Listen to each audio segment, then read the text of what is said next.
আমরা সবাই চাই এটার শাস্তি হোক। যে কারণে আজকে এখানে সবাই একসাথে হয়েছি, যেটা হলো লাস্ট 2-3 মাস 4 মাসে কিছু কিছু ইনসিডেন্ট ঘটছে, যেটা নিয়ে প্রত্যেকটা প্লেয়ারের মনে একটা কষ্ট ছিল। প্লেয়ার্স ওয়ার এক্সট্রিমলি আপসেট যে ধরনের বিহেভিয়ার অথবা যে ধরনের কাজকর্ম হচ্ছিল। আমি 2-3টা পয়েন্ট আপনাদের সাথে শেয়ার করতে পারবো। প্রথম কথা হলো তৌহিদ হৃদয়ের ইস্যুটা। তৌহিদ হৃদয়ের ইস্যুটা যেটা হইলো যে তার সাথে একটা মাঠে ইনসিডেন্ট হয়, ওকে 2টা ম্যাচের জন্য সাসপেন্ড করে। যখন 2টা ম্যাচের জন্য তাকে যখন সাসপেন্ড করে, তখন কিন্তু কোনো প্লেয়ার বা কেউ এটা নিয়ে কোনো কথা বলেন না। আম্পায়ার, ম্যাচ রেফারি মিলে তাকে সাসপেন্ড করেছেন। হ্যাঁ, ব্যক্তিগতভাবে আমরা মনে করতে পারি যে ডিসিশনটা ওয়াজ হার্শ, বাট এটা নিয়ে আমরা কিন্তু কেউ কোনো সময় কোনো কথা বলি না। তার কিছুদিন পর দেখলাম যে 2 ম্যাচ থেকে 1 ম্যাচ করা হইলো, এটা বিসিবির করেছে।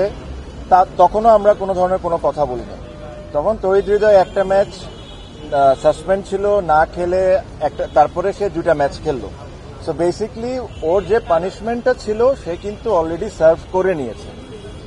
এখন 2টা ম্যাচ খেলার পর কালকে শুনলাম যে তাকে আবার সাসপেন্ড করছে।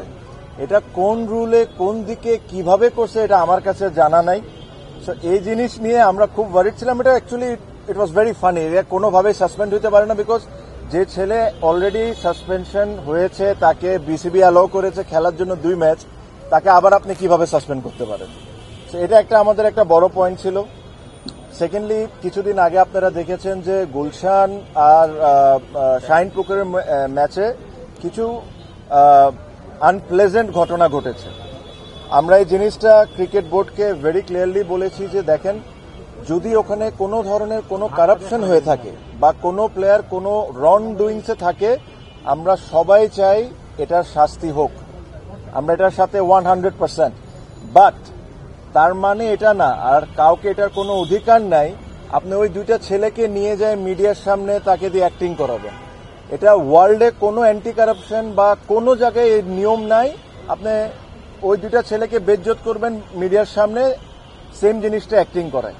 So this are an insult towards cricketers. এই জিনিস নিয়ে আমরা এক ফোঁটাও হ্যাপি ছিলাম না। সেম জিনিস বিপিএলেও একটা ঘটনা ঘটেছে। 10 জনের নাম লিক হয়েছে বিসিবির ভিতর থেকে, 10 জনের ছবি দিছে বিভিন্ন মিডিয়াতে। এগেইন, ওখান থেকে কেউ যদি দোষী হয়, আমরা সব ক্রিকেটাররা চাই তার পানিশমেন্ট হোক, তার যতটুকু শাস্তি দেওয়া সম্ভব দেওয়া হোক। হোয়াট ইফ ওখান থেকে 2 জন নির্দোষ বা 8 জন নির্দোষ, এভাবে করে নামগুলা লিক করে দেওয়া publicly, it is again insult towards cricketers. So এই প্রত্যেকটা জিনিস নিয়ে আমরা খুব ওয়ারিড ছিলাম, because we believe that Bangladesh ক্রিকেটে দ্য বিগেস্ট স্টেক হোল্ডার্স আর ক্রিকেটার্স। অ্যান্ড আপনি ক্রিকেটার্সদেরকে যদি এভাবে ট্রিট করা শুরু করেন, and it's actually not done. So এই জিনিস নিয়ে আমরা আজকে প্রেসিডেন্টকে রিকোয়েস্ট করেছিলাম আসার জন্য, উনি এসেছেন, সাথে আরও 2 জন বোর্ড ডিরেক্টর ছিলেন। আমরা লম্বা চড়া ডিসকাশন করেছি। আমাদের পয়েন্টগুলো আমরা ওনাদেরকে বলেছি যে এই পয়েন্টগুলো নিয়ে আমরা আপসেট। হৃদয়ের কেসটা বলেছি যে আমাদের কাছে কোনো সেন্সই মেক করে না। হ্যাঁ, প্রথম 2 ম্যাচ যদি সাসপেন্ড হয়ে যেত ফাইন, বাট 2 ম্যাচ সাসপেন্ড করে 1 ম্যাচ করে আবার 2 ম্যাচ খেলতে দিয়ে আবার 1 ম্যাচ সাসপেন্ড করা, এটা একটা আসলে মানে হাস্যকর ব্যাপার হয়ে যাচ্ছে।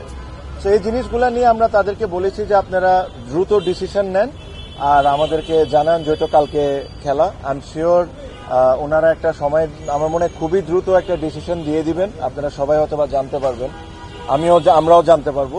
সো বেসিকলি এইসব জিনিস নিয়ে ছিল, এর চেয়ে বেশি কোনো কিছু না।